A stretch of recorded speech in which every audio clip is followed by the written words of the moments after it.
একজন জ্ঞানী ব্যক্তি কখন মূর্খের মতো কথা বলে বা মূর্খের মতো আচরণ করে?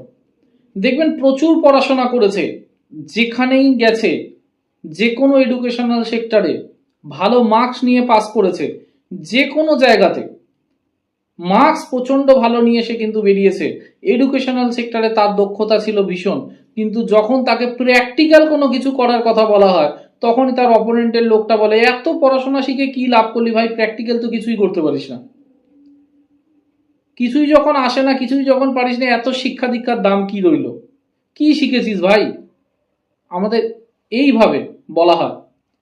কখন একটা মানুষের প্রচন্ড বিদ্যা থাকার পরেও প্র্যাকটিক্যালি সে সেটাকে অ্যাপ্লাই করতে ঠিক মতো পারে না? কেন? কোন ধরনের হরস্কোপে যোগ থাকলে এই বিষয়টা একটা মানুষের মধ্যে হয়?